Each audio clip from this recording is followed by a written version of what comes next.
I oftentimes get this question, and so I want to help you out because you may have a similar question. Someone asked me earlier this week, how can they get the best out of ChatGPT? And so I'm going to give you the actual framework that I've created that will help you get the best output. And better yet, it's going to help you take the normal bland, mundane responses that you're getting from ChatGPT or any other language learning model. That could be Gemini, it could be whatever else, right? Claude, etc. And I want to help you to get a better output.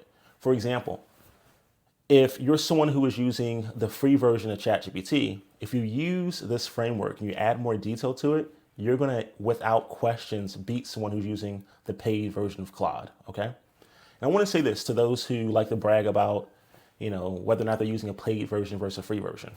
Granted, paid versions tend to give you a release on the newest features, but if you know the right frameworks, you're going to have success no matter which language model you're using. And, just to be quite honest, I use all of the language learning models out there, right? They're all GPTs. You have to know exactly what a GPT is in the first place. But at the end of the day, if your prompting is not good and you're not giving it a good foundation, you're not giving it a good knowledge base, it doesn't matter what you use. You're not going to be at the level that you think that a paid subscription is going to give you. So with that being said, I want to help you stoke the fire so that you can get the best out of your ChatGPT, Gemini, Claude, or any other language learning model that you're using out there. All right, so let's hop on the screen. I'm going to show you what to do next. All right, so the first thing we're going to do is we're obviously going to go to ChatGPT. We're going to use ChatGPT primarily because I know that most people have access to it and that most people are actually used or accustomed to ChatGPT. Now, the second thing we're going to do is it doesn't matter if we're using a plus or if we're using a free account. That is irrelevant because the way we're going to structure this is going to be copy and paste for the most part. All right. The next thing is that we're going to use a particular framework, and the framework is S.T.O.K. And I want to tell you exactly what S.T.O.K. stands for before we go ahead and copy and paste it into our actual chat. So S.T.O.K., as you can see here, stands for situation, is the S, T is task, O is the objective, and K is for knowledge. All right. So we'll start at the beginning, then we'll go to the bottom. S, the situation. You want to be able to tell ChatGPT what the current standing is, and then what are some possible hurdles that it should look out for. So for example, you may say something such as, I'm a sales rep, I'm a nonprofit director, I'm an entrepreneur, I'm an expert in X, Y, and Z, right?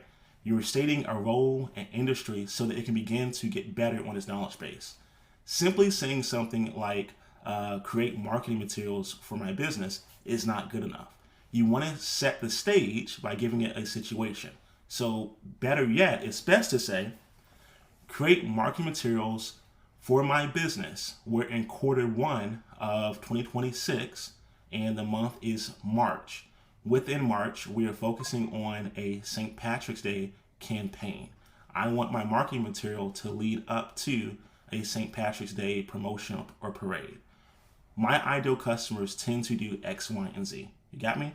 You're setting the stage. Number two, or our T, is for task. And for task, this is when we want to give a little bit more detail on what we're expecting our output to be. Now, I'm going to give a caution to this.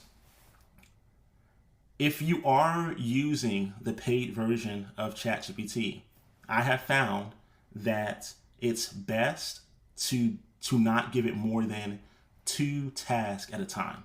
Here's why. The first task, it will perform perfectly, all right, like chef's kiss, like, oh my gosh, this is amazing, right? But then that second task that it gives you is kind of lackluster. So I would suggest that you do 1 task at a time.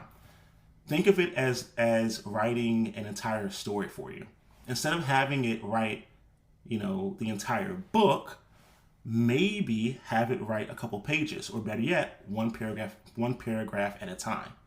Do not have it write the entire book because that book is going to be very lackluster. However, If you focus on writing a section at a time or even a chapter at the most, you're gonna have a better overall book.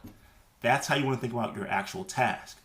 Don't say, create me a 5 email sequence as well as a countdown to sales. It's going to be bad. Just say, hey, create me a 5 email sequence, or hey, create me a invitation for our largest event this year, right? The third one is objective for the O. This is really, really, really, really cool, because now we're going to give detail for that end result that we want. And then we're able to give it some kind of personality to go along with it. So not only do I want these 5 emails, but I want these emails to be emotionally, to be emails that emotionally resonate with my ideal client or profile. I want these emails to show me as an authority for a particular subject matter, right? We're now adding that flavor, the more spices to what we want our finished dish to be. The last one is for K, which is knowledge. Now, many people think that ChatGPT should automatically know everything. And the truth is that ChatGPT is pulling information from the World Wide Web, aka the internet, right? www. It's pulling that information. But as it's pulling that information, it's still very generalized. So what you want to do is, in the knowledge part, give it specific things that you actually wanted to focus heavily on, right? So this could be things such as your tone. It could be mechanisms, frameworks.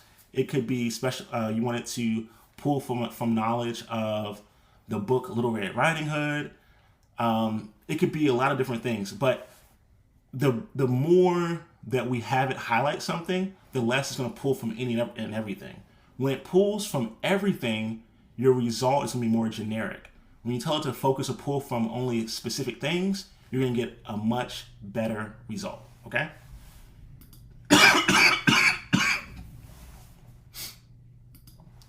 Which finally leads me to this. You're going to copy and paste this entire prompt, okay? And then once you copy and paste the entire prompt, you're going to then put it into your actual GPT, and it's going to ask questions. Check this out. Okay? We copy that. We go back over to our GPT. We paste it in. And it's going to ask you a few questions to make sure that it gets it right. And then as you answer those questions, you're going to find out that now your output is going to be 10 times better than how you had initially started, and definitely 1,000 times better than the typical output that you've been used to for all this time. All right. So if you have any questions, let me know. And also, I have a really easy and simple to use ChatGPT and AI course you can buy. It's like $27 at this moment, and feel free to check it out. But again, when you put this in, it is going to ask you a few questions. You're going to answer those questions to tell it exactly what you want. You're going to be able to have a better outcome. All right, talk to you soon.